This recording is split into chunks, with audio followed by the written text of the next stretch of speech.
समन्ता चक्रवालेषु अत्रा गच्छन्तु देवता सद्धम्मं मुनिराजस्य सुनन्तु सग्गमुक्खदं धम्मස්සවන කාලෝ අයං භදන්තා ධම්මස්සවන කාලෝ අයං භදන්තා ධම්මස්සවන කාලෝ අයං භදන්තාති නමෝ තස්ස භගවතෝ අරහතෝ සම්මා සම්බුද්දස්ස නමෝ තස්ස භගවතෝ අරහතෝ සම්මා සම්බුද්දස්ස නමෝ තස්ස භගවතෝ අරහතෝ සම්මා සම්බුද්දස්ස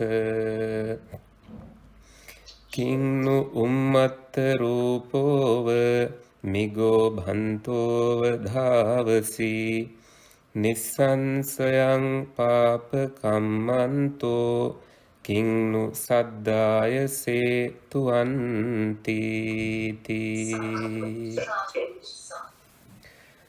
හොඳයි පින්නතුනි, අද මේ ධර්ම දේශනාව සෙනසුරාදා හවස විශේෂයෙන්ම පවත්වන හේතු කිහිපයක් තියෙනවා. මේ සඳහා ආරාධනාව පවත්වන්නට යෙදුනේ අපේ නාමල් රයිගම මහත්මයා සහ අනුලා දිසානායක මහත්මිය.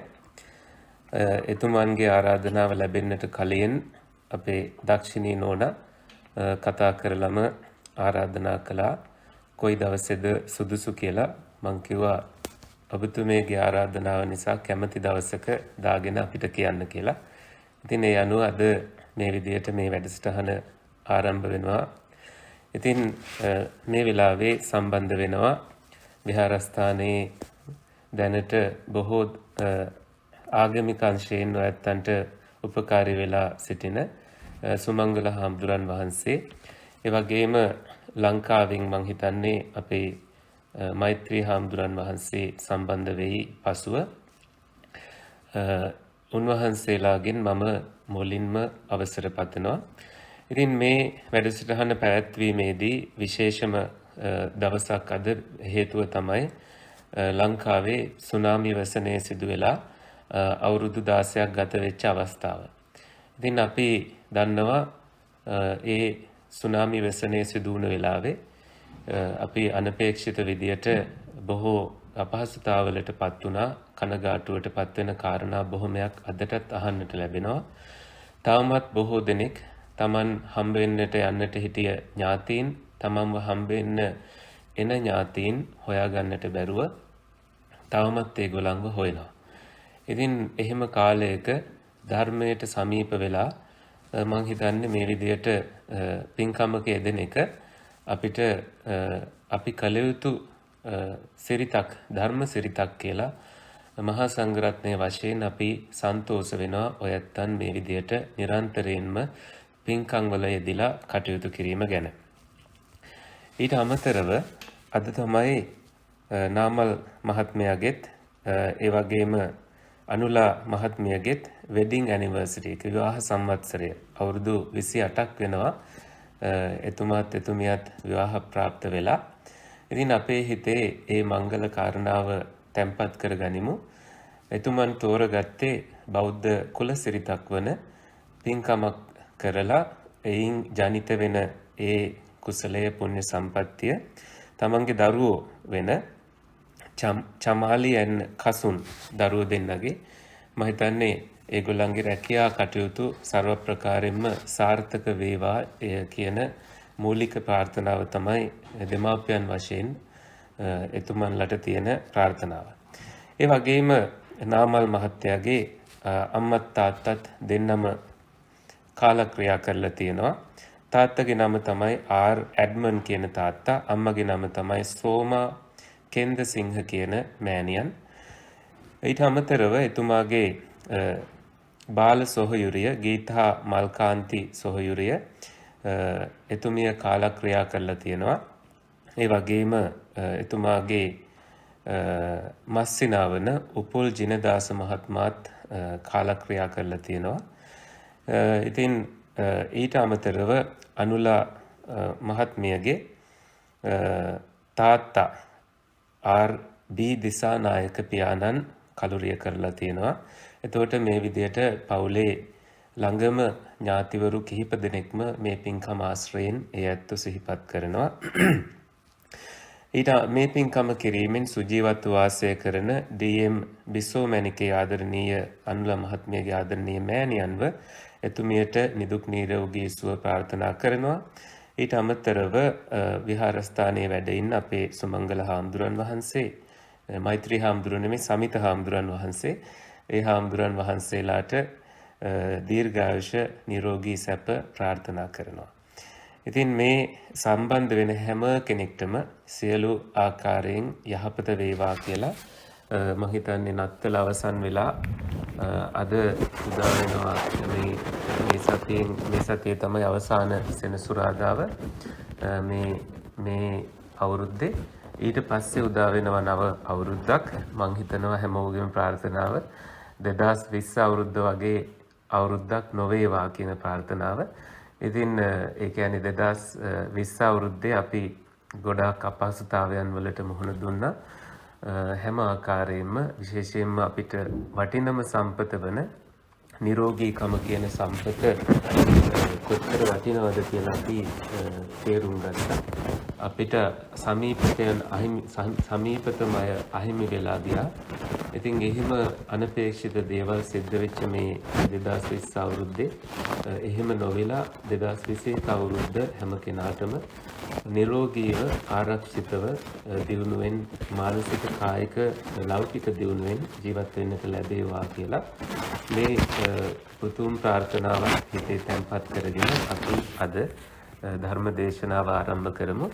ඉතින් අද ධර්ම දේශනාවට මම තේමා කරන්නට යෙදුණා ප්‍රේත වස්තුවේ මහා වග්ගයේ තියෙන කුඩා සූත්‍රයක්.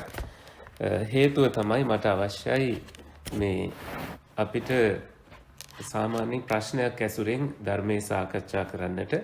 ප්‍රශ්නය තමයි කර්ම ඇත්තටම අපිට ඵල දෙනවද කියන ප්‍රශ්නය. ඉතින් මේක හැම ආකාරයෙන්ම අපිට වැදගත්. මොකද අපිට මේක බලන්න පුළුවන් මනෝවිද්‍යාත්මක පැත්තෙන්.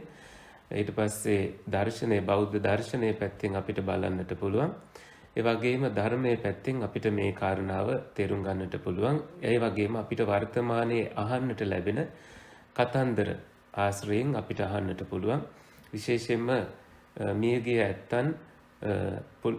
ඇත්තන් අපිට කරන බලපෑම් කොයි වගේද, ඒවා නිර්මාණය වෙන්නේ කොයි විදියටද කියලා අපිට මේ කතාව මේ කර්මය කොහොමද අපිට බලපාන්නේ කියන ධර්ම පදනම මොකක්ද කියලා අපිට තේරුම් ගන්නට පුළුවන්.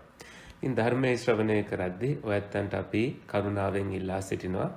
ඉදිරි විනාඩි කිහිපයක ඔයත්තන්ට ඇහෙන ධර්මය මනවින් ශ්‍රවණය කරන්න. ඔයත්තන් ප්‍රඥාමූලිකව, ඒ කියන්නේ මේ ධර්මයන් ප්‍රඥාවට තැනක් දීලා ප්‍රඥායසින් අවබෝධ කර ගැනීමේ චේතනාවෙන් ශ්‍රවණය කරන්න.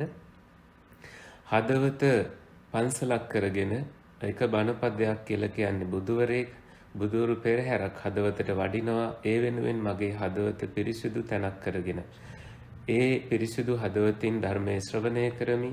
මටත් හැමෝටමත් යහපතක් වෙන පරිදි මාගේ කය වචනය සිත සංවර වේවා, සංවර කරගනිමි කියන අදිෂ්ඨානයෙන් ඉතින් ධර්මයේ ශ්‍රවණය කරන්න. අවසානයේදී ඔයත්තන්ට සිංහල භාෂාවෙන්, ඉංග්‍රීසි භාෂාවෙන් ඔයත්තන්ට තියෙන ගැටලු සාකච්ඡා කරගන්නට හිතන්න. ප්‍රශ්න අහන ඇත්තන්ට මම හිතන්නේ මේ මාතෘකාව හොඳ තෝතැන්නක් වේවි. එසේ ප්‍රශ්න අහන අය බුදුහාමුදුරුවෝ දේශනා කළා තියෙනවා බුද්ධිමතුන් වෙලා උපදිනවා කියලා. ඉතින් එහෙම අපි බලමු කී දෙනෙක් බුද්ධිමතුන් වෙලා උපදින්න බලාපොරොත්තුෙන් ඉන්නවද කියලා මේ දේශනාව අවසානයේදී. ඉතින් මම අද මාතෘකා කරගත්තු මේ සට්ටි කූට പ്രേතවත්තුව කියලා මේ പ്രേතවත්තුවේ තියෙන්නේ പ്രേතයන් සම්බන්ධව කතා. බොහෝ දුරට අධි මානසික බලයක් තිබුණු ඒ හොඳට වඩපු හාමුදුරන් වහන්සේ නමක් වන මුගලන් මහරහතන් වහන්සේ പ്രേත ලෝකයේ ඇත්තන් මුණ ගැහිලා ඒ අධිමානසිකත්වයෙන් කළ සංවාද තමයි අපිට අහන්න ලැබෙන්නේ මේ പ്രേත වස්තුවෙන්. එතකොට പ്രേත වස්තු කියන්නේ හේතුව තමයි പ്രേතයාගේ කතාව. പ്രേතයා പ്രേතයෙක් වෙලා ඉපදිලා බොහෝ කාලයක් නිරේ දුක් විඳින්නේ ඇයි කියලා අපිට මේ කතා අධ්‍යයනය කරාම හොයාගන්නට පුළුවන්. ඉතින් ත්‍රිපිටකයේ අපි දන්නවා සූත්‍ර පිටකය, විනය පිටකය, අභිධර්ම පිටකය කියලා මූලික පිටක එකතුන් පිටක කියන්නේ එකතුන් ඒවා තුනක් තියෙනවා. එයින් සූත්‍ර පිටකයට ගියාම සූත්‍ර පිටකයේහි දීඝ නිකාය, මජ්ක්‍ධිම නිකාය, අංගුත්තර නිකාය, සංයුත්ත නිකාය, කුද්දක නිකාය කියලා නිකාය පහකට, ඒ කියන්නේ සංග්‍රහ පහකට සූත්‍රවල දිග පළල හැටියට බෙදලා තියෙනවා.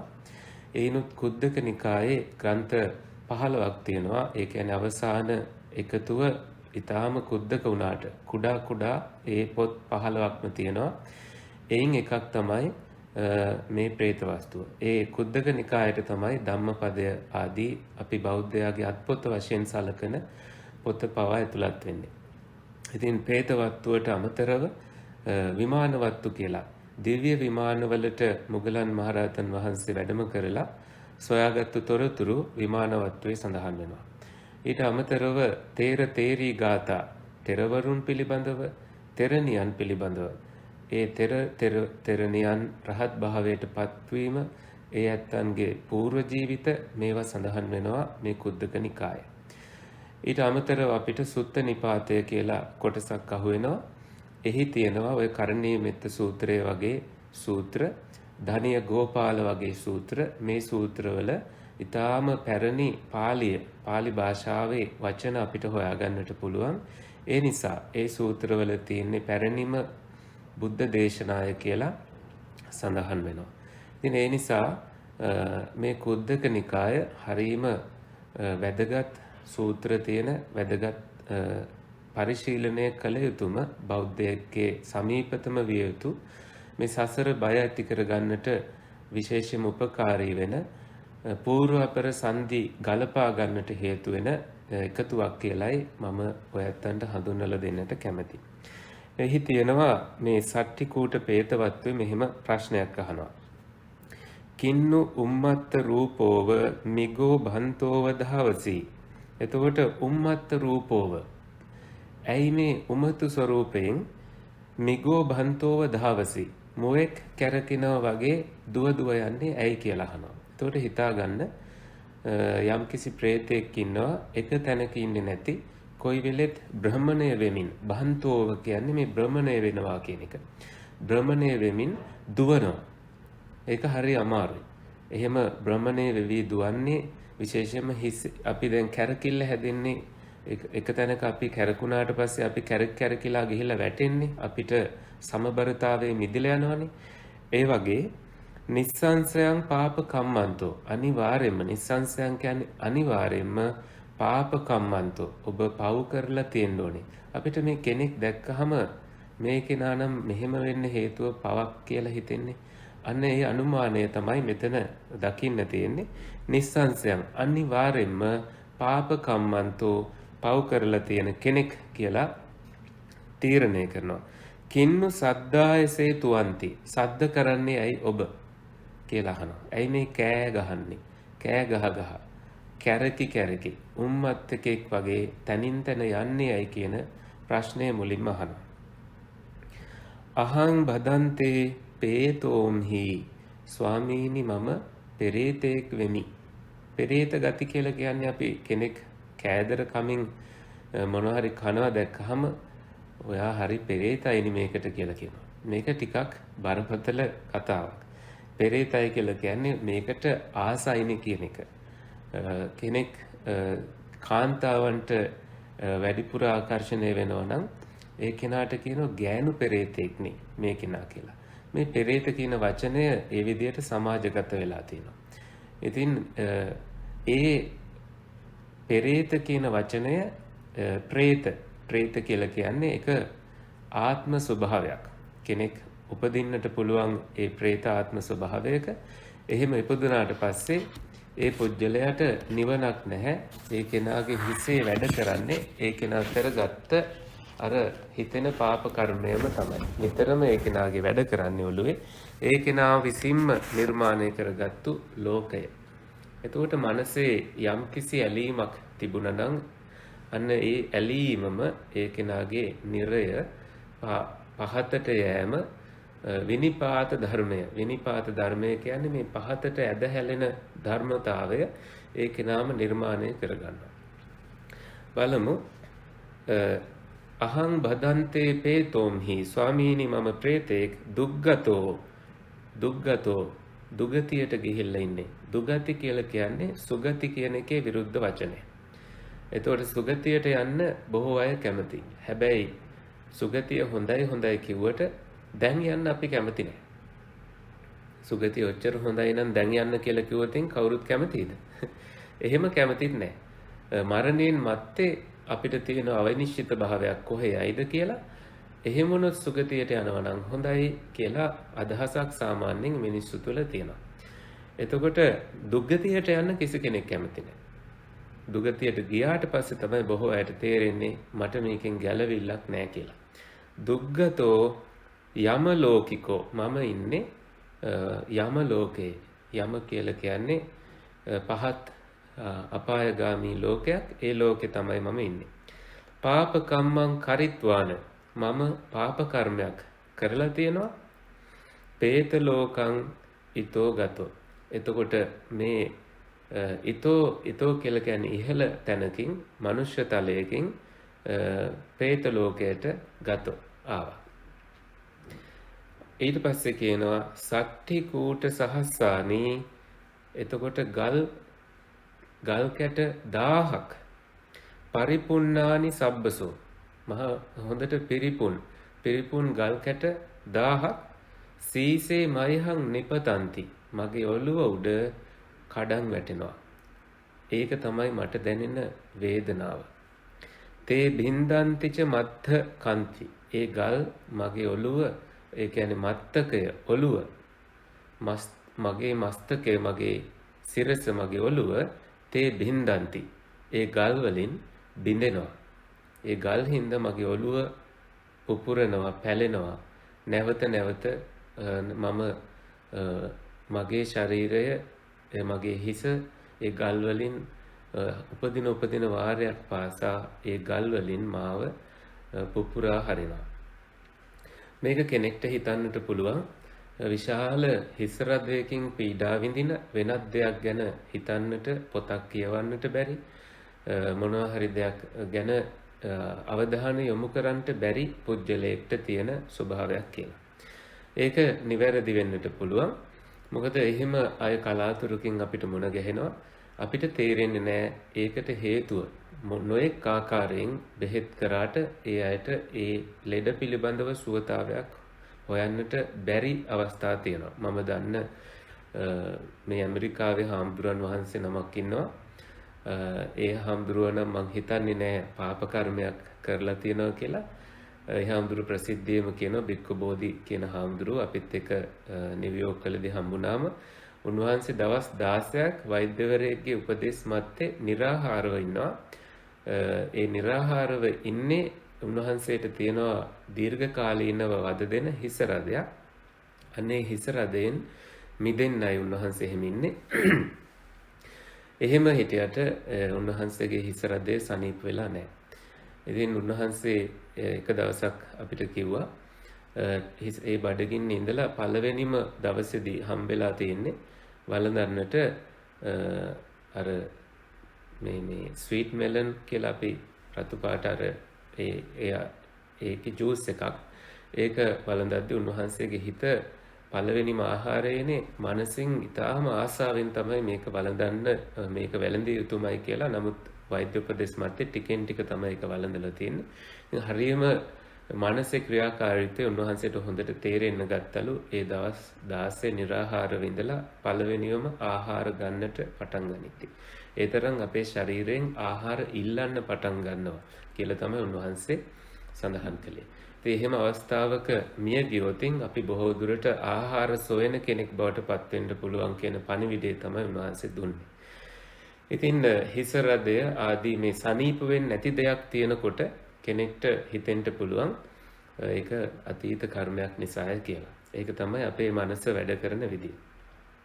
ඉතින් බලමු මේ කතාව කොහොමද නිර්මාණය වෙන්නේ කියලා. එතකොට මගේ හිස තේ බින්දන්ති මත්තකං මගේ හිස පුපුරන්න තරම් මේ ගල් කැට වැටෙනවනේ. ඊළඟට කියනවා කින්නු කායේන වාචාය මනසා දුක්ඛටං කතං කිස්ස කම්ම විපාකේන ඉදන් දුක්ඛං නිගච්ඡසි. ආයි ප්‍රශ්නයක් අහන්නේ. කින්නු කායේන වාචාය අනිවාර්යයෙන්ම කයෙන් හෝ මනසෙන් හෝ කුමක් හෝ මනසා වචනයෙන් කයෙන් මනසෙන් දුක්ඛටං කතං නොකල යුත්තක් කරාද කියලා අහනවා. දුක්ඛටං කියලා කියන්නේ සුඛටං කියන එකේ විරුද්ධ වචනය. සුඛටං කියන්නේ හොඳ කටයුත්ත. දුක්ඛටං කියන්නේ නරක කටයුත්ත. වැරැද්දක් කළාද කියලා අහනවා. කිස්ස කම්ම විපාකේන කොයි කර්ම විපාකයෙන්ද ඉදන් දුක්ඛං නිගච්ඡසි මේ දුකට ගියේ කුමන කර්ම විපාකයෙන්ද කියලා අර අපිට තියෙන කුතුහලය උන්වහන්සේ අහනවා. එතකොට කියනවා සට්ටි කූට සහස්සානි පරිපුන්නානි සබ්බසෝ සීසේ තුයිහං නිපතන්ති තේ බින්දන්තිච මත්තකන්ති. ආයේ අර මුලින් කිව්ව ගාථාවම නැවත ප්‍රකාශ කරනවා. ඔබේ ශරීරයේහි ගල් 60ක් ගල් 60000ක් සහස්සානි කියන්නේ 1000ක් 60ක් නෙමෙයි 60000ක් මේවා ඔළුවට කඩන් වැටෙනවා. සිරසානි බින්දති හිස කොහෙද තියෙන්නේ මේ පරිපුන්නානි සබ්බසෝ විශාල ලොකු පිරිපුන් හැමතින්ම පිරිපුන් ගල් තමයි මේවා.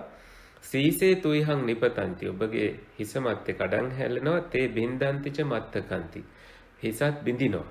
ආයේ ඒක ඇහුවහම කියනවා අත්හද්ද සාසින් සම්බුද්ධං සුනිත්තං භාවිතින්ද්‍රියං නිසින්නං රුක්ඛ මූලස්මින් ජහයන්තං අකුතෝ භයං. මෙන්න කර්මය පටන් ගත්ත තැන.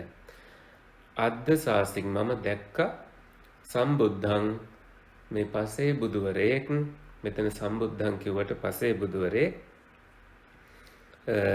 සුනිත්තං සුනිත්ත කියන නම තියෙන භාවිත ඉන්ද්‍රියං හොඳට ඉන්ද්‍රිය දමනය කරපු ඉන්ද්‍රිය වැඩු. නිසින්නං රුක්ඛ මූලස්මින් උන්වහන්සේ වැඩ හිටියා ගහක් මුල. ජායන්තං අකුතෝ භයං උන්වහන්සේ දැහැන් වඩමින් හිටියේ. උන්වහන්සේ තුල කිසිම ආකාරයකින් බියක් තිබුණේ නැහැ. සියලුම බිය දුරු කරලයි හිටියේ.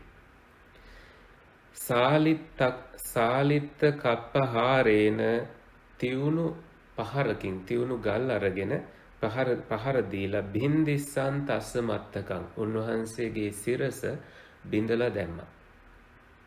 උන්වහන්සේගේ හිසට පහර දුන්න. බලන්න පාප චේතනාවක් මේ පුජ්‍යලයට ඇතු වෙලා අර උන්වහන්සේගේ හිස පැලෙන ආකාරයට තියුණු ගලක් අරගෙන උන්වහන්සේට හිංසා කළා. තස්ස කම්ම විපාකේන අන්න ඒ කර්මයේ විපාකයෙන් ඉදන් දුක්ඛං නිගච්ඡසං මෙන්න මේ දුකටපත් උනාය කියලා කිව්වා. සට්ටි කූට සහස්සානි ගල් 60000ක් පරිපුන්නානි සබ්බසෝ හැම අතින්ම පිරිපුන් ගල් සීසේ මයිහං නිපතන්ති මගේ හිස තුල පතනය වෙනවා. තේ බින්දන්තිච මත්තකන්ති මගේ හිසත් පළල දානවා ඒ ගල්. ධම්මේන තේ කාපුරිස සට්ටි කූට සහස්සානි පරිපුන්නානි සබ්බසෝ. මෙතකොට පිළිතුරක් විදියට උන්වහන්සේ ලබා දෙනවා මේක ධර්මතාවයක්නේ. ඔබ කරපු දේ විපාක ධර්මයක් විදියට ධම්මේන. එතකොට කියන්නේ ඔබ කරපු දෙයට විපාකයක් ධර්මතාවයක් විදියට.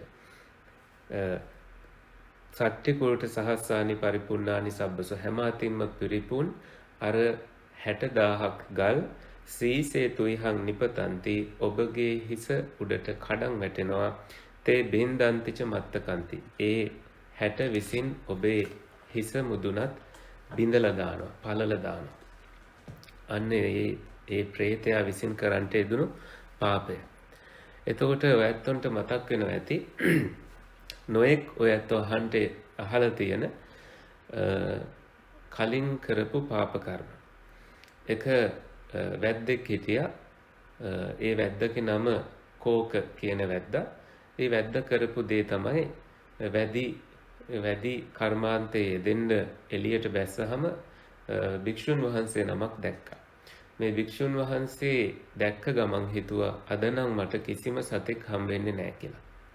මොකද ඒ සාමාන්‍යයෙන් භික්ෂුන් වහන්සේ නමක් කියලා කියන්නේ සත්ව හිංසනයෙහි නොයෙදෙන කෙනෙක්. ඒ නිසා තමයි භික්ෂුන් වහන්සේ නමක් දැකීම ඒ වගේ අය අසුබ දර්ශනයක් කියලා හිතට ගන්න.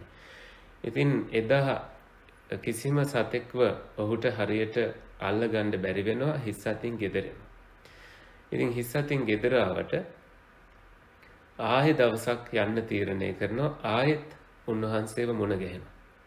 මුණ ගැහිච්ච ගමන් හිතනවා මේ කෙනා නිසා තමයි මට එදත් හම්බුනේ නැත්තේ කිසිම දඩයමක්.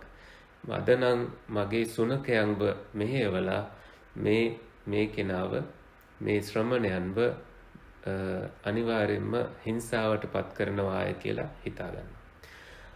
ඊට පස්සේ මොකද කරන්නේ? සුනකයන්ව උසිගන්නනවා අර භික්ෂුන් වහන්සේ ශ්‍රමණයන් වහන්සේ දිහාට. ශ්‍රමණයන් වහන්සේ එපා කියලා කියනවා. එහෙම කරන්න එපා කියලා අයදිනවා. නමුත් අර වැද්දා නෙමෙයි ඇහුවේ. මොකද උනේ? අන්තිමට ඒ ශ්‍රමණයන් වහන්සේ අසල තියෙන ගහකට මිනිසෙක්ගේ උසකින් නැග ගන්නට පුළුවන් උඩකට උන්වහන්සේ නැග ගන්නවා. ඉතින් උන්වහන්සේ එහෙම නැගගෙන ඉඳිද්දි මේ වැද්දා මොකද කරන්නේ? ඊතල අරගෙන විස පුවපු ඊතල අරගෙන අර උන්වහන්සේගේ පාදවලට විදිනවා. එක පාදයකට විදිනකොට උන්වහන්සේ එපා කියලා කියනවා. එපා කියලා අනිත් පාදය තියාගෙන ඒ පාදය ඉවත් කරගන්නවා. ඊට පස්සේ උන්වහන්සේ දෙවනි පාදයට විදිද්දි අර පාදය තියලා වේදනාවෙන් කෑ ගසමින් එපා කියලා කියනවා. නමුත් එහෙම බේරෙන්නට උත්සාහ කරද්දී උන්වහන්සේගේ චීවරය රඳවා ගන්නට බැරිව උන්වහන්සේගේ සිහිය රඳවා ගන්නට බැරුව අන්නර චීවරය වැද්දාගේ ඇඟ උඩටම කඩාගෙන වැටෙනවා. උමතු වෙලා හිටපු සුනකයන් වැද්දව කීතු කරලා වැද්දවම අර භික්ෂුව කියන සංඥාවෙන් වැද්දව දඩයම් කරලා අර සිවුර පිටින්ම වැද්දව ඝාතනය කරනවා. ඝාතනය කරාට පස්සේ භික්ෂුන් වහන්සේට සැකයක් ඇති වෙනවා. තමන් වහන්සේ අතින් මනුෂ්‍ය ඝාතක කර්මයක් සිද්ධ වුණාද කියලා. මනුෂ්‍ය ඝාතක කර්මයක් කියලා කියන්නේ සාමාන්‍යයෙන් භික්ෂුන් වහන්සේකින් නමකට පැවිදි ස්වභාවය අහිමි වෙන්නට පුළුවන්. පරාජිකා තත්වයට පත් වෙන්නට පුළුවන් තරමේ ප්‍රාණඝාත කර්මයක් නම් උන්වහන්සේට පැවිද්ද අහිමි වෙනවා. ඉතින් මේ සැකය හිතේ ඇතිව උන්වහන්සේ ගිහිල්ලා බුදුරජාණන් වහන්සේ මුණ ගැහිලා අහනවා, ස්වාමීනි මාතින් මනුෂ්‍ය විග්‍රහ මනුෂ්‍යෙක් ඝාතනය කිරීමේ පාප කර්මය සිද්ධ වුණාද කියලා අහනවා. එතකොට බුදුරජාණන් වහන්සේ පැහැදිලි කරනවා ඔබ අතින් එහෙම චේතනාවක් නොතිබුණ නිසා ඔබගේ සීලය පිරිසිදුයි, සීලයට හානියක් වුණේ නැහැ කියලා. ඊට පස්සේ අහනවා මේ කෙනාට මෙහෙම වෙන්නට හේතුව මොකක්ද කියලා. එතකොට බුදුරජාණන් වහන්සේ පිළිතුරු දෙනවා පෙර මේ පුජ්‍යලයා ගොවියෙක් වෙලා ගොවි කර්මාන්තයේ දෙනකොට මේ පුජ්‍යලයා විසින් එක ගවයෙක්ට ඒ ගවයා සීසාන්නට අර සීසාන උපකරණයේ ගවයාගේ ඇඟේ ගැට ගැහුවට පස්සේ මොකද වෙන්නේ? මේ ගවයා නින්දට යොමු වෙනවා ඉක්මනින්ම. මේ නිසා අර ගවයව තනකොළ දාලා පුච්චලා දානවා. අන්න ඒ විපාකයෙන් තමයි මේ පුජ්‍යලයට නැවත මෙන්න මේ කර්මයට මුහුණ දෙන්නට සිද්ධ වුණේ කියලා බුදුරජාණන් වහන්සේ පැහැදිලි කරනවා. ඉතින් මේ විදියට බැලුවහම තේරෙනවා කර්ම විපාක අපේ ජීවිතයට බුදුරජාණන් වහන්සේ නිරන්තරයෙන්ම දේශනා කළා. ඒ නිසා තමයි උන්වහන්සේ විචිත්‍ර විදියට, බොහෝම චතුර විදියට මිනිස්සුන්ට ඇද බැඳ ගන්නා විදියට මේ ධර්මය ලිහා ගන්න හැටි පැහැදිලි කළේ. විශේෂයෙන්ම ඒ කර්මයට මුහුණ දෙච්ච දුන්න කෙනෙක් ඇවිල්ලා බුදුහාමුදුරුවෝ මුණ ගැහුණාම මේ බුදුහාමුදුරුවෝ කියන්නේ තමන්ටමයි තමන්ගේ ජීවිතේ මෙහෙම දෙයක් වුණාය කියලා සිහිපත් වෙන තරම්ම ප්‍රබලයි උන්වහන්සේගේ දේශනා. ඒ නිසා උන්වහන්සේගේ දේශනාවල සඳහන් වෙනවා අපි කවුරු හරි වැරදි නැති කෙනෙක්ට, නිවැරදි කෙනෙක්ට යම්කිසි වැරැද්දක් ආරෝපණය කරලා බැන්නුතින් ඒක අපි නිකන් උඩු හුළඟට අපි අර හුළඟට යම්කිසි දූවිල්ලක් බැහැර කරාම ආපහු පටිවාතංව අපි දිහාටම ඒ හුළඟ හැරිලා එනවා වගේ අපිටමයි එහි විපාක විඳින්නට සිද්ධ වෙන්නේ. එතකොට අපි කල්පනා කරන්න ඕනේ කයෙන්, වචනයෙන්, මනසෙන් අපි අතින් වෙන්නට පුළුවන් වැරදි. කෙනෙක්ට හිතෙන්න පුළුවන් තමන්ට අවැඩ කරපු කෙනෙක් දිහා කල්පනා කරලා ඒ කෙනා ලෙඩ වුණාට පස්සේ මට මතකයි එක කාන්තාවක් ඇවිල්ලා කොළඹදී කියනවා හාමුදුරුවනේ අහවල් කෙනා මට හරියට වද දීලා තියෙනවා දැන් එයා කැන්සර් එකක් හැදිලා එයා විඳවනවා කියලා. මං කිව්වා එහෙම හිතන්න එපා. එතකොට අපේ මනසෙන් අපි නැති දෙයක් හදාගත්ත වෙන්නට පුළුවන්. ඒ අය අපි දන්නේ නැහැ කරලා තියෙන කර්ම. ඒ නිසා කිසිම කෙනෙක් විශේෂයෙන්ම අපි නොදන්න නිසාම ඒ වගේ වචන අපි හිතා ගන්නට හොඳ නැහැ. අපේ හිතේ අපිට එතකොට නිකන් කුරිරු ආකාරයේ, පහත් ආකාරයේ ගැළපීමක්, සතුටක් ඇති වෙන්න පුළුවන්. මෙහෙම කළ හින්දා තමයි මෙහෙම උනේ කියලා නිකන් අර සියුම් ද්වේෂයක් හිතෙන්නට පුළුවන්. එහි විපාකයේ තියෙන්නේ අපිට. එතකොට එතන තියෙන්නේ ද්වේෂ මූලික සිතිවිල්ලක් නිසා අපි නැවත නැවත ඒ කර්මය අනිත් අයට කියන්න ගිහිල්ලත් අපිම එහි සිතිවිලි ප්‍රපංච කරගන්නවා. එහි විපාක අපිම විඳින්න ගන්නවා. ඒ නිසා තමයි අපි කල්පනාකාරී වෙන්න ඕනේ. මං එතුමියට පැහැදිලි කළා අපිත් මනසින් කැන්සර් එකක් පිළිකාවක් හදා ගන්නවා ගන්නේ නැතුව අපි කරන්න ඕනේ අනේ ඒ කෙනාට කුමන හෝ හේතුවකින් මේ කර්මයට පිළිකාවට මුහුණ දෙන්න සිද්ධ වෙලා තියෙනවා. ඒ කෙනා සුවපත් වේවා. මට කොයි දේ කළත් මම ඒවා මේ වෙලාවේ වත් හිතන්නේ නැහැ. ඒ කෙනාගේ ඒ අඩුපාඩු ඒ කෙනාට නිවැරදි වෙලා නිරෝගීකම ලැබේවා කියන අන්නේ සිතවිල්ලයි අපි ජනිත කරගන්න ඕනේ. ඒක අපිට අර සුගන්ධයක් වගේ සුවඳ දේවල් අපි දිහා එනවා වගේ අපි දිහාට පැමිණෙනවා කියලයි ඒ ධර්මයේ සඳහන් වෙන්නේ. ඉතින් වර්තමානයේට ඔය කතන්දර ගලපන්නේ කොහොමද කියලා මම පුංචි කතාවක් කියන්නම්. එක්තරා මව කෙනෙකුත් පිය කෙනෙකුත් හිටියා. ඉතින් අද කාලේ අම්මලා තාත්තලා හරීම කාර්යබහුල නිසා කැමති තමන්ගේ අම්මලා තාත්තලාට දරුවන්ව බාර දෙන්න බලා ගන්න කියලා. ඉතින් එක මිත්තණියක් හිටියා. ඒ මිත්තණියට බාර දෙනවා මිනිබිරියක්. මිත්තණියට මිනිබිරිය බාර දුන්නට පස්සේ ඒ මිත්තණියත් මිනිබිරියත් අතර බොහෝම නොහිතන ආකාරයේ බොහොම ලෙන්ගතුකමක් ඇති වෙනවා. ඒ මිත්තණියට හරිම සෙනෙහසක් ඇති වෙනවා.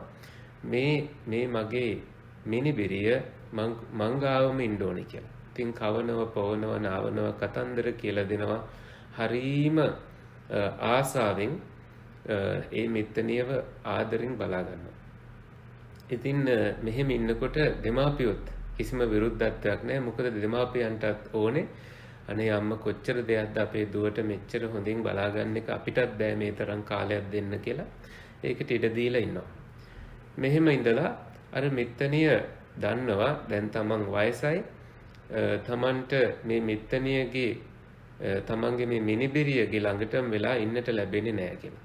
මෙහෙම හිත ඉඳිද්දී එතුමිය ලෙඩ වෙලා ඉස්පිරිතාලෙට එක්කගෙන යනවා. ඉස්පිරිතාලෙට එක්කගෙන ගියාම කියනවා මට අර මිනිබිරිය බලන්න ඕනේ කියලා. මෙහෙම කියලා නමුත් මිනිබිරිය යන්න කලින් අර මිත්තණිය එයාත් අම්මා මිය පරලෝ සැපත් වෙනවා. ඉතින් මෙහෙම මිය පරලෝ සැපත් වුණාට කවුරුත් හිතුවේ නැහැ කිසිම දෙයක්.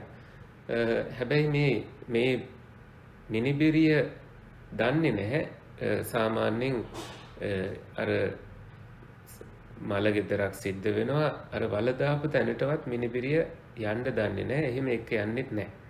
ඉතින් දෙමාපියෝ හිතනවා දුව පුංචි වැඩි එහෙම තැන්වලට එක්ක යන්න කියලා එක්කගෙන යන්නේ නැහැ. ඒ වුණාට මේ ගෙදර ඉන්නේ අම්මයි තාත්තයි මිනිබිරියයි පමණයි. මේ මිත්තනිය කියන්න ගන්නවා අන්න අහවල් තැන අත්තම්ම ඉන්නවා. අන්න දොර ගාව ඉන්නවා. මෙහෙම කියන්න ගන්නවා. එතකොට හිතනවා සංකාව නිසා තමයි මේවා කියන්නේ. මෙහෙම කියලා දෙමාපියෝ එච්චර ගණන් ගන්නේ නැහැ. ඊට පස්සේ රෑ සාමාන්‍යයෙන් මේ මිනිබිරිය නිදාගෙන ඉන්නේ අර අම්මයි තාත්තයි මැදනේ ඇඳේ අම්මයි තාත්තයි දෙපැත්ත නිදා ගන්නවා මිනිබිරිය මැදින් නිදා ගන්නවා. ඉතින් එක දවසක් බලනකොට මිනිබිරිය නැහැ ඇඳේ.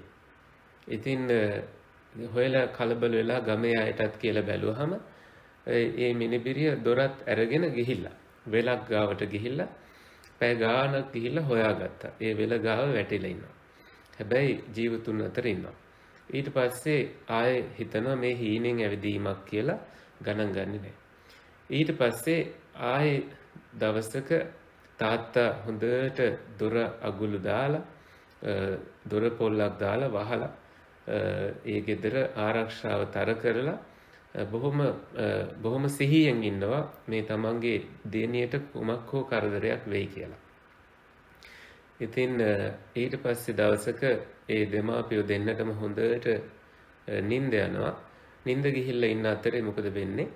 අර මේ මිනිබිරිය ඇහැරිලා හීනෙන් වගේ අර එයාට අරින්ටත් බැරි විදිය උසක තියෙන අර දොර පොල්ලත් අරගෙන එයාව යන්නට ගිහිල්ලා. ඊට පස්සේ දෙමාපියෝ ඇහැරිලා උදේ බලනකොට දරුවා නැහැ. ඉතින් මුළු ගමටම කියලා හොයනවා හොයාගන්න බැරි වෙනවා වරුවක් ගිහිල්ලා.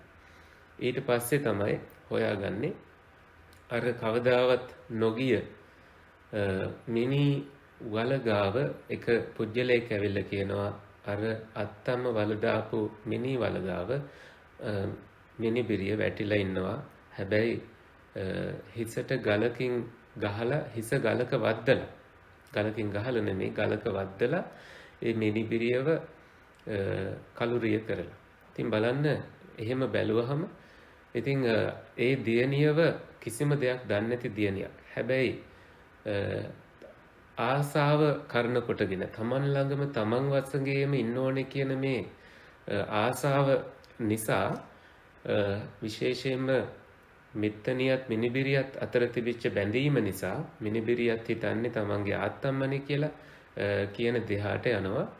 අර මිත්තනිය කිසිම ආකාරයකින් තමන්ට ධර්මයක් අවබෝධ කරගත්තේ නැහැ. ඇලීමෙන්ම වාසය කරා. එහි ප්‍රතිඵලයක් විදියට අර මිනිබිරියව හිතින් අතහැර ගන්නට බැරි වුණා. දෙමාපියන්ටත් බැරි වුණා ඒ දෙන්නගේ තියෙන ඒ බැඳීම කඩන්නට කොයිතරම් උත්සාහ කරත් අවසානයේ එහි ප්‍රතිඵලයක් විදියට අර දියණියට ජීවිතයෙන් සමුගන්නට සිද්ධ වුණා. දැන් කල්පනා කරන්න එපා මේ අම්මල තාත්තලා බලාගන්න ඒ වගේ දරුවෝ හැමෝටම එහෙම වෙනවයි කියලා. එහෙම හැමෝටම වෙන දෙයක් නෙමෙයි. ඒ වුණාට අර බැඳීම් කියන ඒවා සංසාරේ අපිව වෙලලා තබන සංයෝජන බැඳීම්. ඉතින් ඒවයින් මිදෙන්නට මනුෂ්‍යයන්ට හරියම අපහසුතාවයක් තියෙනවා. දැන් සාමාන්‍යයෙන් බැඳීමක් හටගත්තාම ඒ බැඳීම තුල තමයි හේතුඵල අපි සකස් කරගන්නේ. එතකොට යම් විතක්කේති යමක් ගැන නම් අපි නිතර හිතන්නේ තං පපංචේති. අපි එය ප්‍රපංච කරනවා. ප්‍රපංච කරනවා කියලා කියන්නේ වැඩි වැඩියෙන් ඒ සිතිවිලි ජනිත කරනවා, උපදවනවා. ඒ හින්දා මජ්ක්‍ධිම නිකායේ සඳහන් වෙනවා පපංච සංඥා සංඛා සමුදයෝ සත්තා හෝති. සත්තා කියලා කියන්නේ මේ ඇලෙන කෙනා. ඒ ඇලෙන කෙනාගේ ස්වභාවය තමයි බොහෝ සංඛ්‍යාවක් ප්‍රපංච සමුදයෝ. සමුදය කියලා කියන්නේ උපද්දවන එක. නැවත උපද්දවන එක. මේක තමයි සත්වයාගේ ස්වභාවය. එතකොට අපි වැඩිපුර හිතන්නේ මොකද්ද? වැඩිපුර අපේ හිත තුළ ජනිත කරන්නේ මොකද්ද? අන්න ඒකයි මනෝවිද්‍යාත්මක පදනම.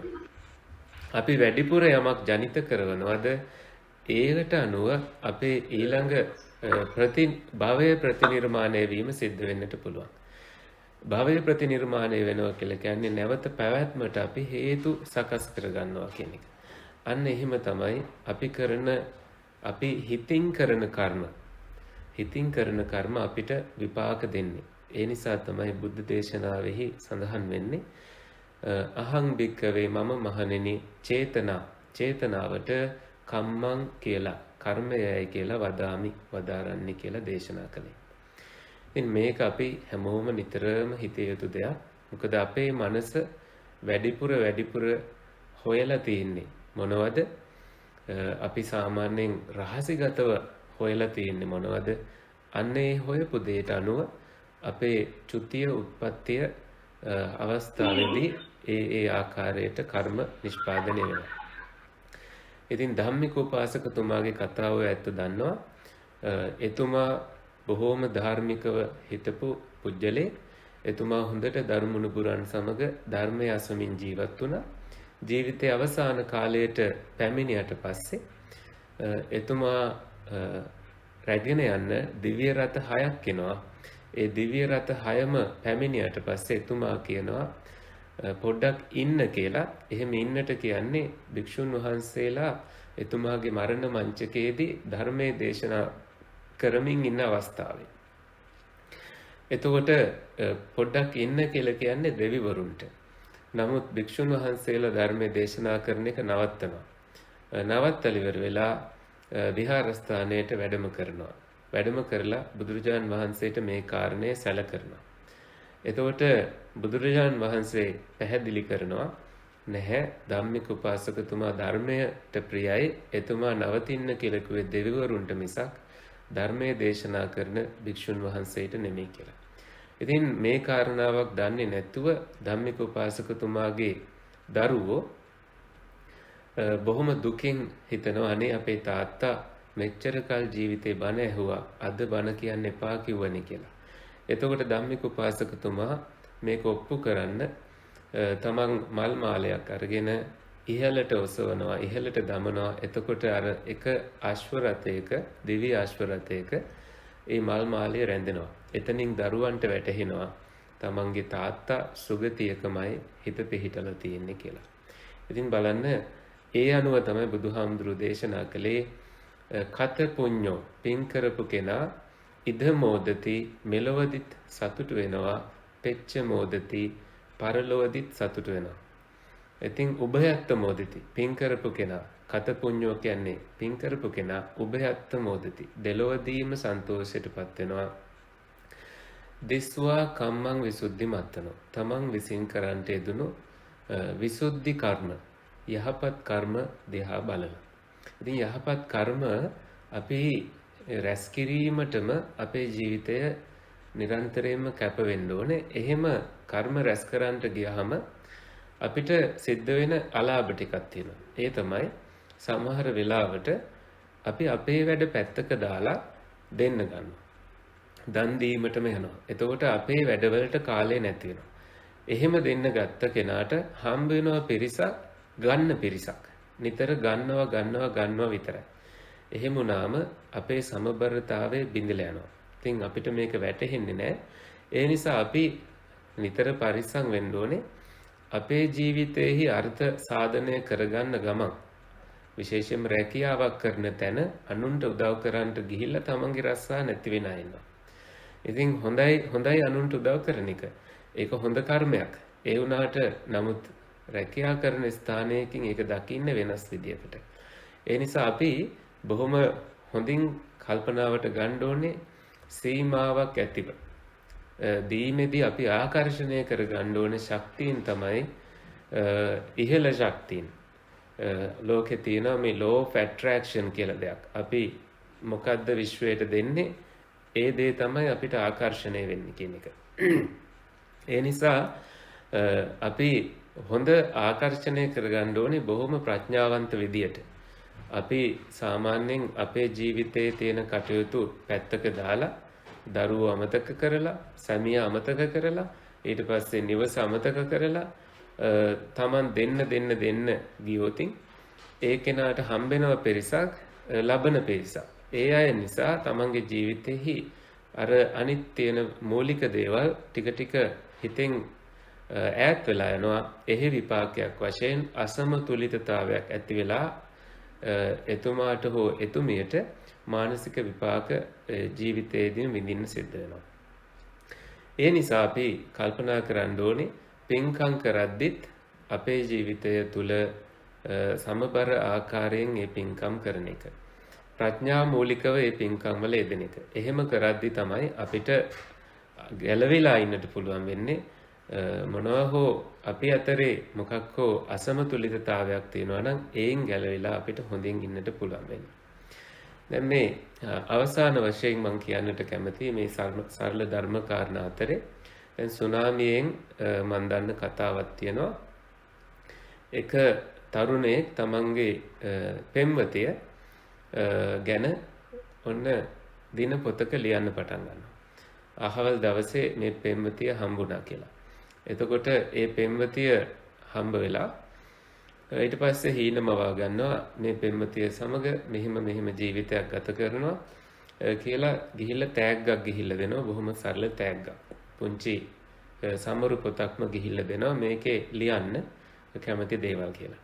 ඉතින් මේ බොහොම වෙලාවට මේ ආදරයක් පටන් ගත්තට පස්සේ බොහොම සුළුවෙන් කරන දෙයක් තමයි සුළු තෑගි බෙදා ගන්න එක. ඉතින් එක දවසක් මේ තරුණිය හොඳට ලෑස්ති වෙලා ඇඳ පැළඳගෙන අර තරුණයාට කියනවා මම එනවා කෝච්චියේ ඔයාව හම්බ වෙන්න කියලා. ඉතින් මාතර නගරයේදී හම්බ වෙමු කියලා. ඉතින් එහෙම තීරණය කරගෙන ඉන්න අතරේ මේ තරුණයාට නිින්ද යනවා වැඩිපුර. ඉතින් අර තරුණිය ලෑස්ති වෙලා කෝච්චියේ නැගලා එනකොට මේ තරුණයාට ඒ ගැන අමතක වෙලා යනවා. ටික වෙලාවකින් අම්මා ඇහැරෙව්වට පස්සේ අම්මා කියනවා අද මේ මෙන්න මුහුද ගොඩ ගලලයි කියනවා. මේ ඔයත් කොහෙද යනවා කිව්ව නේද පුතේ කියලා කියනවා. එතකොට ටක් ගාලා මතක් වෙනවා අර තරුණිය එනවා කිව්වනේ කියලා. එතකොට හොයලා බලනවා කොහෙද මේ තරුණිය ඉන්නේ කියලා ෆෝන් එකට ඒ කාලේ ගන්න හදනවා හරියන්නේ නැහැ. ඉතින් ඊට පස්සේ තාත්තත් එක්ක කතා කරගෙන තාත්තේ අපි මේ කෝච්චියේ එනවයි කියලා කිව්වේ කෝච්චියක් අනතුරටපත් වෙලා තියෙනවනේ. ඒ කෝච්චියට අනතුරටපත් වෙච්ච අය පන්සලක ඉන්නවලු. අපි යමු බලන්න කියලා ගිහිල්ලා හොයන්න පටන් ගන්නවා. එතකොට හම්බ වෙන්නේ ඒ තරුණිය අර පෑරලියේදී අනුතරටපත් වෙච්ච කෝච්චියේ ඒ දෙවනි රැල්ලට අහු වෙලා ඒ තරුණිය ඉතින් කලුරිය කරලා අන්තරා වෙලා බොහොම කනගාටුදායක විදියට ඒ සිදුවීම සිද්ධ වෙලා තියෙනවා. ඒ තරුණයා හොයාගන්නේ කොහොමද? ඒ තරුණයා දුන්න ලස්සන බෑග් එකක් තියෙනවා. ඒ බෑග් එක දාගෙන තමයි ඒ බෑග් එක පඳුරක පැටලිලා ඒකෙන් ඒ පඳුර නිසා ඒ බෑග් එක පැටලුණු නිසා තමයි ඒ තරුණියගේ ශරීරය හොයාගන්නට පුළුවන් වෙලා තියෙන්නේ. බොහෝ අය මුහුදට ගහගෙන ගියා ආයේ ශරීර හම්බුනේත් නැහැ. ඉතින් ඊට පස්සේ බොහොම අමාරුවෙන් ඒ ශරීර වාහනයක් හොයාගෙන ඒ ශරීරය ගෙදරට ගෙනල්ලා ඥාතීන් හොයාගෙන ඊට පස්සේ ආදාහන කටයුතු කරනවා. ඉතින් පැය කිහිපයක්ම ගෙදරට ගෙනාපු අතරේ අර තරුණයා කියනවා අපි මෙහෙමනේ කරන්න හිතන් හිටියේ මෙහෙමනේ කරන්න හිතන් හිටියේ මේවා මටත් නොකිය ඔබ යන්නට ගියානේ. අර ගීතයක තියෙනවානේ සොඳුරිය මට නොකියාම ගියා. ඒ ගීතය ඒ තරුණයා ලියලා ඒ තරුණියගේ සොහොන් කොතේ ගහලා ඔහු සමු දෙනවා තරුණියට. ඉතින් ඒ විදිහේ කතන්දර දහසකුත් එකක් අපිට අහන්න ලැබෙනවා. ඔය හියුස්ටන් වලත් ඇති ඔයත්තුන්ගේ ජීවිතවලටත් ඒ කතා සම්බන්ධ ඇති. මෙහෙත් ඉන්නවා තමන්ගේ අම්මව අතින් අල්ලගෙන ඉදිද්දිම අම්මව බේරගන්න බැරි වෙච්ච පුතෙක් ඉන්නවා මෙහි. ඉතින් අපි හැමදාම ඒ අම්මට පින් දෙනවා. මල්ලිත් බේරගන්න බැරි වෙනවා. අම්මවත් බේරගන්න බැරි වෙනවා. ඉතින් ඒ පුතා පන්සලට ආවහම අම්මටයි මල්ලිටයි පින් දෙනවා. එකම ළඟ හිටියත් බේරගන්න බැරි වෙනවා. ඒ වගේ තමයි රැල්ලේ ප්‍රබලත්වය. ඉතින් ඒවා අපිට කර්මයට අදාළ කරන්න හරිම අමාරුයි. බොහෝ වෙලාවට බොහෝ අය කිව්වා මේ අය සාමූහික කර්මයක් කරලා ඇති කියලා. එහෙමම කියන්න බෑ. සාමාන්‍යයෙන් ධර්මයේ හිතන අයට පේනවා මේ ලෝකයේහි ඍතු වෙනස් වෙලා ඒව නියාම විදියට පවතිනවා. ඊට පස්සේ අඹ ඇටයක් හිටෙව්වහම අඹ පැලයක් හැදෙනවා. ඒක ලෝකයේ තියෙන නියාමයක්. ඊට පස්සේ කර්මය කියලා කියන්නේ එක නියාමයක්. එක එක ධර්මතා සිද්ධ වෙනවා. ඒක එක නියාමයක්. සිත නිසා නොයෙකුත් දේවල් සිද්ධ වෙනවා. සිත හරි ප්‍රබලයි. ඒක එක නියාමයක්. ඒ නිසා අපිට මේ කර්මය නිසාමයි මේව සිද්ධ වුනේ කියලා හරියටම කියන්නට බැරි ස්වභාවයක් තියෙනවා. ඉතින් එහෙම හරියටම කියන්න බැරි නිසා අපිට කියන්න බෑ මේ 30-40000ක් දෙනා මිය ගියේ මේ එකට කරපු කර්මයක් නිසාය කියලා. මොකද අපිත් ඒ කාලේ හිටියේ මමත් හිටියේ මාතර මඩිහේ විහාරස්ථානයක 2004 අවුරුද්දේ මට මතක හැටියට. ඉතින් ඒ කාලේ අපි මඩිහ කියලා කියන්නේ මුහුදට ගොඩාක් ළඟයි. ඉතින් අපිට පේනවා මුහුද පන්සලේ කඳු ගැටයක් තියෙනවා. ඒ කෙළවරට ගියාට පස්සේ අපිට හැතැම්ම 2ක් විතර ඈතින් මුහුද පේනවා. ඉතින් අපි උදේ 9ට විතර දානේ වළඳලා පාත්‍ර සෝදනකොට අපිට ඇහුණ සද්දයක් නිකන් ලොකුවට මේ කෑකෝ ගහන සද්දයක් ඇහුනේ. ඊට පස්සේ ලොකු ගෝසාවක් ඇහුණා.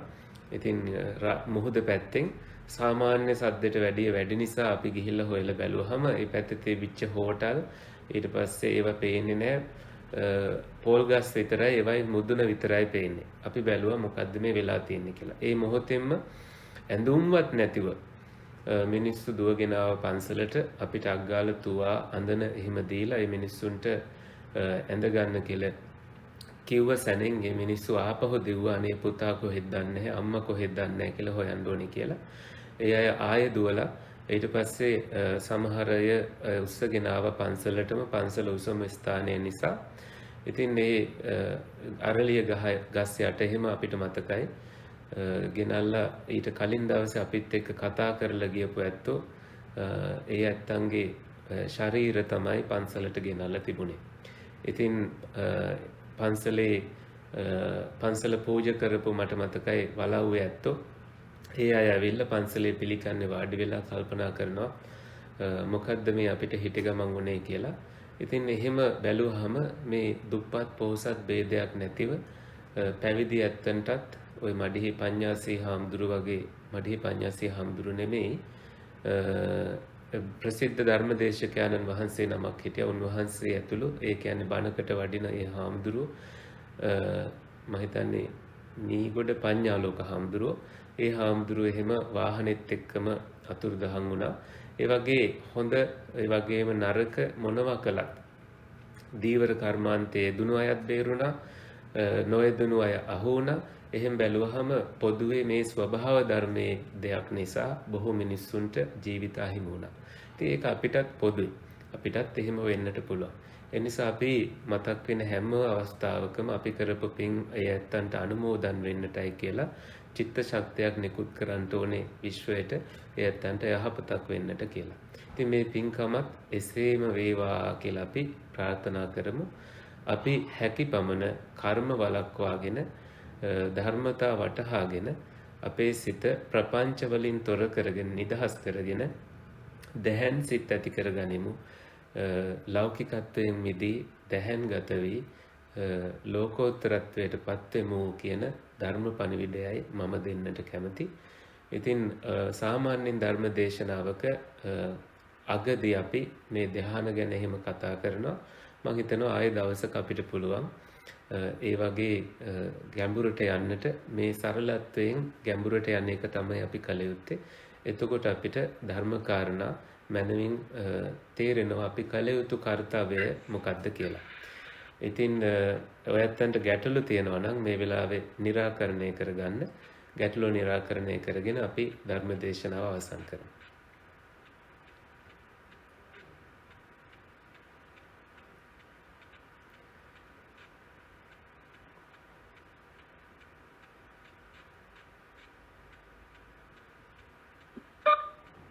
ආම්දුරනේ ඔව්. පොඩි ප්‍රශ්නයක් බොහොම මේ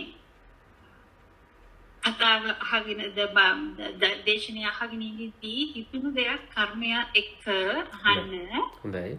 දැන් හාමුදුරනේ කිව්වනේ සමහර අය මේ ආත්මය දැක්කම වැරදි තමයි කරලා තියෙන්නේ. කියන්නේ මාළු අල්ලන අය බේරුණා, මාළු අල්ලන්නේ නැති අය ගියා මේ අසුණා. even මේකේ හාමුදුරුවෝ පවා මෙහෙම හොඳ ධර්මදේශක හාමුදුරුවෝ පවා මේ මතුරු දහන් වුණා. ඔව්. එතකොට අපි කොහොමද මේ කර්මය ගැන තේරුම් ගන්නේ? ඔව්. එතකොට අපි කොහොමද කර්මය ගැන තේරුම් ගන්න කියන ප්‍රශ්නේ බොහොම හොඳ ප්‍රශ්නයක්. මොකද අර මම න්‍යාම ධර්ම පහක් ගැන පැහැදිලි කරානේ. කවුරු හරි කෙනෙක්ට න්‍යාම ගැන ධර්ම ගැන අවබෝධයක් තියෙනවා නම් ඒ කෙනා කවදාවත් කියන්නේ නැහැ කර්මය නිසාමයි දේවල් සිද්ධ වෙන්නේ කියලා. ඒක ඔබතුමියට පද්මනෝරට පැහැදිලි නේද? ඔව්. ඒක පැහැදිලි විය යුතුයි. හේතුව තමයි මේ ලෝකයේ තියෙන නියතීන් අපිට වෙනස් කරන්න බෑ. ඒක තමයි ලෝකයේ ස්වභාවය. ඉතින් ඒ ස්වභාවය දකින්න කෙනාට ඒක කර්මයමයි කියලාම කියන්න බෑ. ඒ නිසා තමයි අපිට කියන්න බැරි මේ සුනාමියට හසු වෙච්ච ඒ වගේ උතුම් අයත් මේ විදියට එහෙම වුණා නම්. ඉතින් ඒ රැල්ල ළඟම ගෙවල් හදාගෙන හිටපු අය බේරෙනවා. මේ නිදාගෙන හිටිය අය බේරෙනවා. ඉතින් එහෙම බේරුණා නම් එතකොට අර විදියට අහුනේ කර්මය නිසාය කියලා අපිට කියන්න බෑ. ඒක ලෝක ධර්මතාවය නිසා වුණාය කියලා කියන්න පුළුවන් අපිට. ඒක මම හිතන්නේ ඊට වැඩිය බොහොම අසාධාරණ පිළිතුරක්. දැන් විශේෂයෙන්ම අම්මා කෙනෙක් ඉන්නවා නම් ඒ අම්මගේ දරුවා නැති වුණා නම් අපි විශේෂයෙන්ම මේ දරුවෙක් උපදින්න ඉඳලා බලාපොරොත්තු ඉඳලා තියන් ඉඳලා බොහොම බලාපොරොත්තු තියන් හිටපු අම්මා කෙනෙක් අපි කියනවා නම් ඒක ඔයාගේ කර්මයක් කියලා. ඒක ලොකු පහරක්. ඒක හරිම නරක ප්‍රකාශයක්. කවදාවත් එහෙම අම්ම කෙනෙක්ට කියන්න හොඳ නැහැ. කර්මය කියලා කියන්නේ අපි නොදැන භාවිත කරන වචනයක්.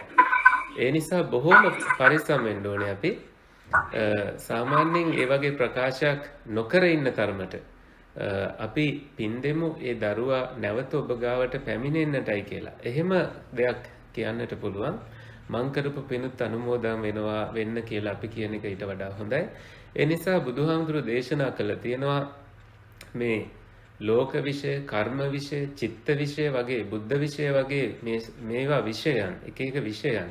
මේවා අචින්ත්‍යයි. හිතලා අපිට තේරුම් ගන්නට බැරි විෂයන්. ඒ නිසා ඒවා ගැන හිතාගෙන යෑම අපිට පළක් නැති වෙන්න පුළුවන් කියලා අපිව ටිකක් මන්දෝත්සාහී කරලා තියෙනවා ඒ විෂය තුලින්. විශේෂයෙන්ම අපිට සිතිවිලි වලින් දේවල් තේරුම් ගන්නට බෑ. ප්‍රඥාවෙන් විතරයි දේවල් තේරුම් ගන්නට ධර්මයේ ඉඩ දීලා තියෙන්නේ. සිතිවිල්ලෙන් තව සිතිවිල්ලක් ජනිත වෙනවා. ඒවා ප්‍රඥාමූලික නොවේ නම් අපි හිතාගන්න තීරණ බොහෝ වෙලාවට සිතිවිල්ලෙන්ම නිර්මාණය කරපු හේතු ප්‍රත්‍යයන්ව නිර්මාණය කරපු දේවල් නිසා ඒවා වැරදින්නට පුළුවන්. ඒ නිසා ප්‍රඥාවෙන් දකිනවා කියලා කියන්නේ අචක්කුවෙන් දැකීම. ඇහැක් තියෙද්දි ඇහැ නැතිව දැකීමට නම් අපි මනස දියුණු කරලා තියෙන්න ඕනේ. එතකොට අකාරණ ශ්‍රවණය අපිට දියුණු වෙලා තියෙනවා. අකාරණ ශ්‍රවණය කියලා කියන්නේ අපිට කනක් තිබුණාට අපි දියුණු කරපු ප්‍රඥාවෙන් ශ්‍රවණය කරනවා. ඒ ප්‍රඥාවෙන් ශ්‍රවණය කරනවා කියලා කියන්නේ අපේ උතුරු මිනිස් දම් වඩලා මනස ඉහළට අරගෙන ගිහිල්ලා වඩලා ඒ අපේ තියෙන ඇහැවත් අපේ තියෙන කනවත් භාවිත නොකර දේවල් දකින්න එක, පේන එක, ඊට පස්සේ අපේ තියෙන ස්වභාවයන්, තියෙන මනුෂ්‍ය ස්වභාවයන් ඉක්මවා දකින්න එක. ඒ ප්‍රඥාවට යනතුරා අපි නිකන් හිතලා අපිට තීරණ ගන්නට බෑ මේක මෙහෙමයි උනේ කියලා. මං හිතන්නේ ඔබතුමිය බලාපොරොත්තු වුණාට පිළිතුරක් අපිට ඒ විදිහට බැලුවහම අපිට පිළිතුරක් හම්බ වෙන්නේ නැහැ නේද මේ ප්‍රශ්නෙට? එහෙමයි හම්බෙන්නේ එහෙමයි. එහෙම තමයි අපිට ගන්න වෙන්නේ. එහෙම නැති වුණොත් මේකමයි කියලා අපිට ඒ කාරණා පේන්න ඕනේ. නොපෙනී අපිට එහෙම කියන්නට හැකියාවක් නැහැ.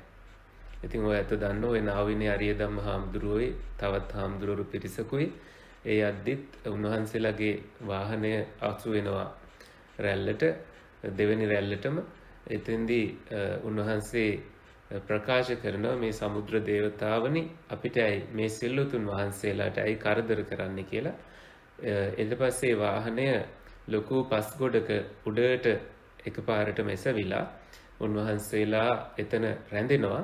උන්වහන්සේලාට ඒ වාහනෙන් බැහැලා එතන ළඟම තියෙන පන්සලට වඩින්නට හැකියාව ලැබෙනවා.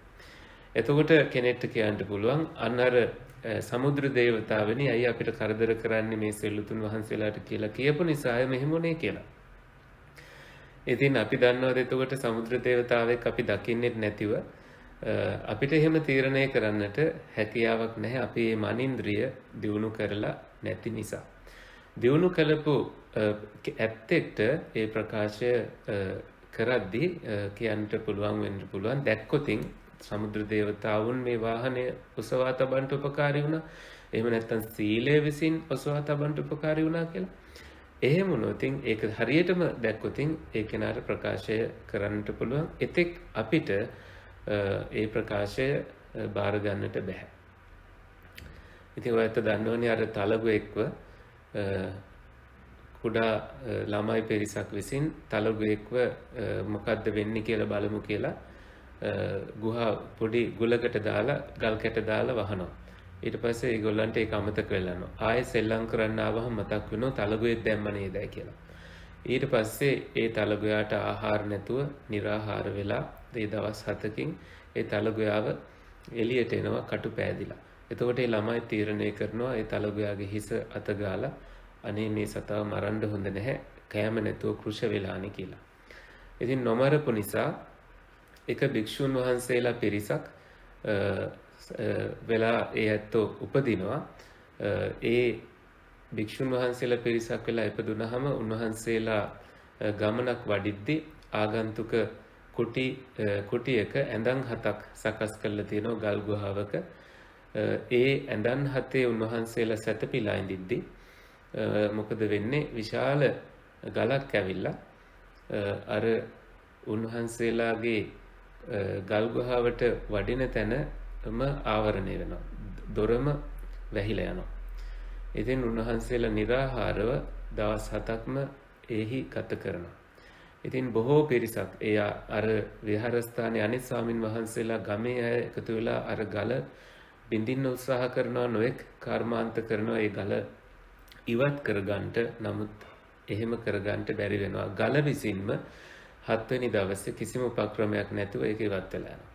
ඉතින් බලන්න මේක නිසා අර උන්වහන්සේලා කෘෂ වෙලා උන්වහන්සේලා බොහොම දුර්වර්ණ වෙලා අර කර්මය සිහිපත් කරගන්නවා. බුදුහාමුදුරුවෝ ළඟට ගිහිල්ලා බුදුහාමුදුරුවෝ මතක් කරලා දෙනවා මෙන්න මෙහෙම කර්මයක් ඔබලා විසින් කරලා තියෙනවා. ඒක ඔබට විපාක දීලා තියෙනවා.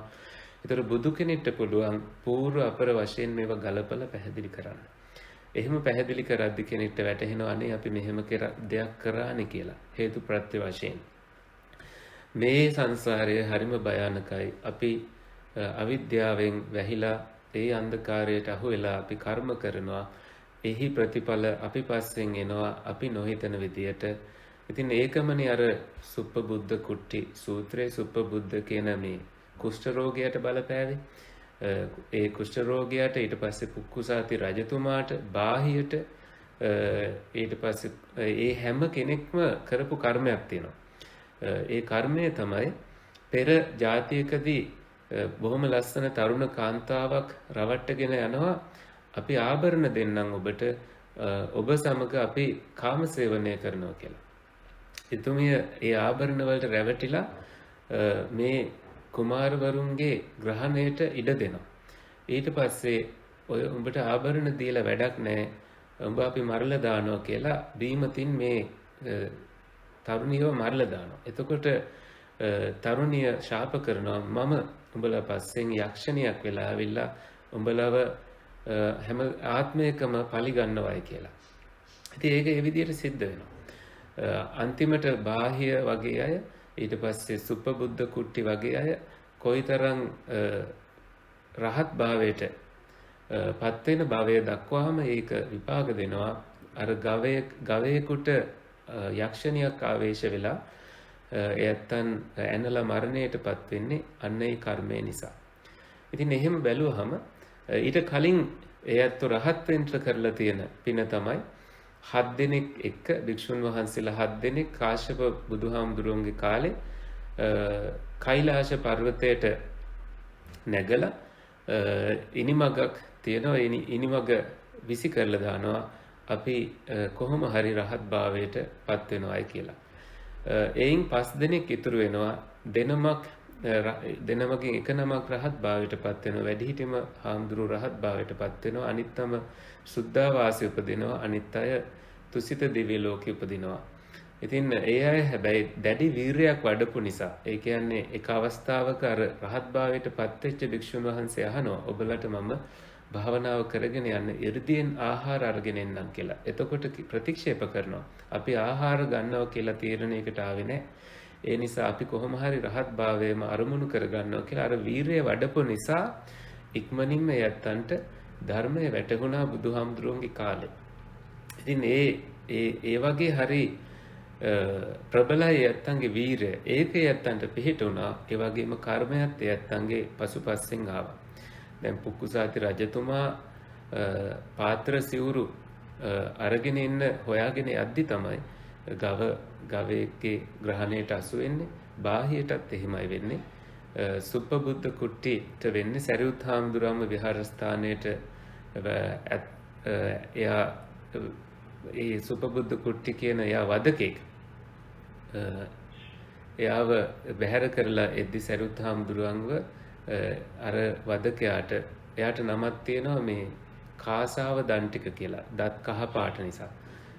ඉතින් ඒ කෙනා අර ගවයාගේ ග්‍රහණයට අහු වෙලා ඔහුගේ මරණයත් සිද්ධ වෙනවා. හැබැයි ඔහු සෝවාන් කෙනෙක් විදියට තමයි මරණය සිද්ධ වෙන්නේ.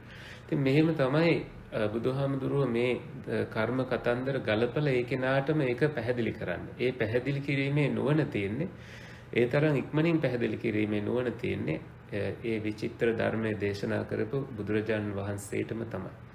ඒ නිසා අපිට ඒක අචින්ත්‍ය විෂයක්. හිතාගන්න බැරි විෂයක්. ඉතින් ඒ හින්දා මට ඒකට පිළිතුරක් දෙන්නට, ඍජු පිළිතුරක් දෙන්නට බෑ. මේ ධර්ම කාරණා මතු කරන්නට විතරයි මට පුළුවන්. වෙනත් ගැටලු ඇති වුණාද?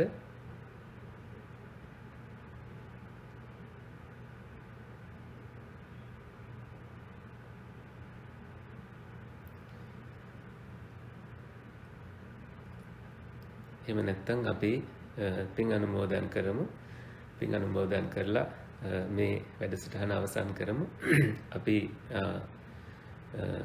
කලින් මතක් කළා වගේ ඒ නාමල් මහත්මයාගේ ආදරණීය දෙමාපියන්ට ඒ වගේම ඉන්න මම නම් හොයාගන්න.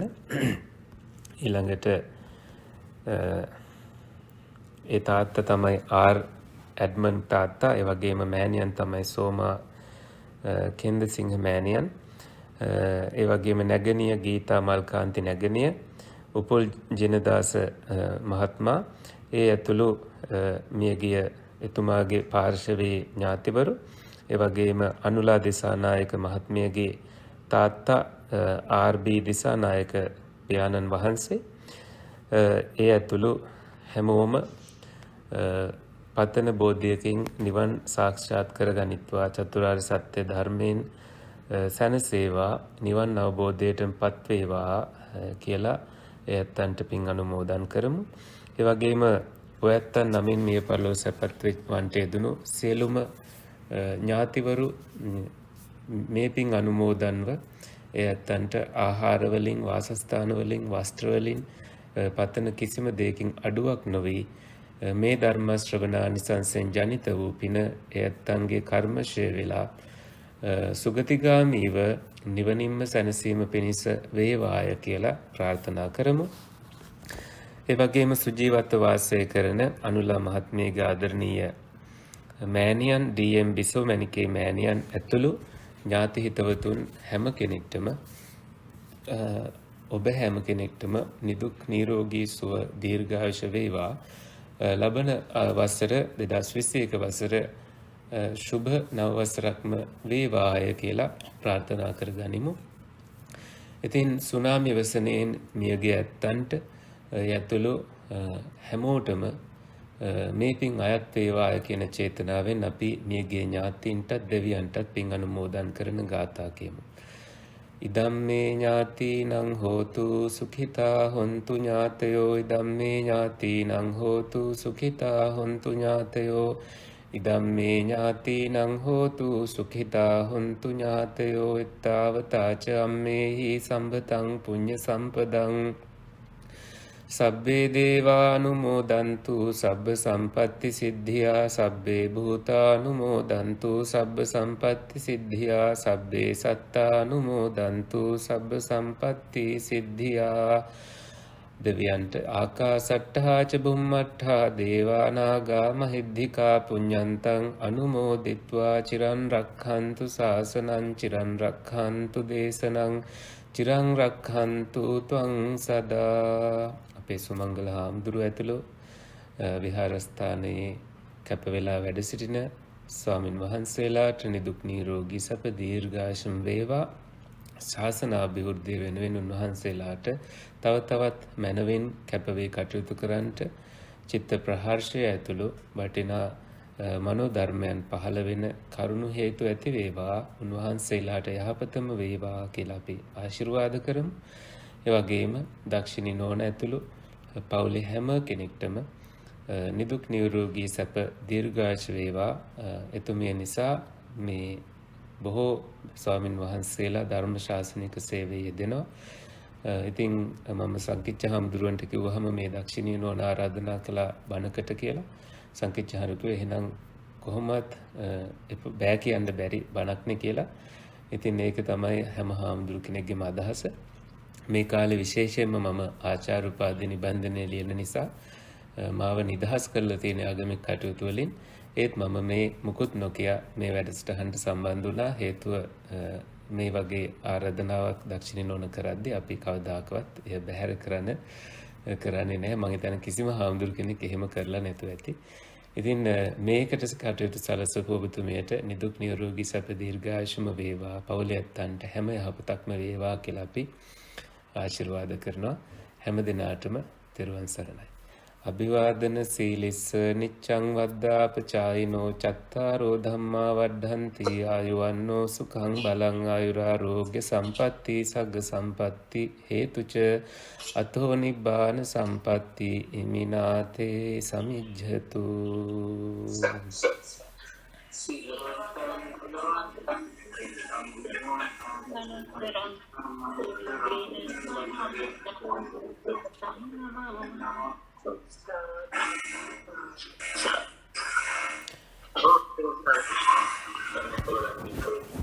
Teren Sernai.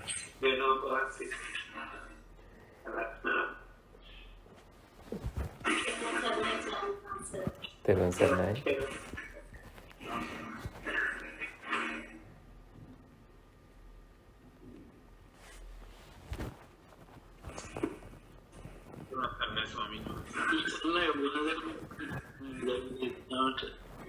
Teren Sernai.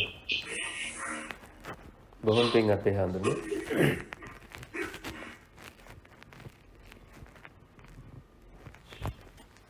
එහෙනම් අපි මෙහින් නතර වෙන්න. එසේම වේවා.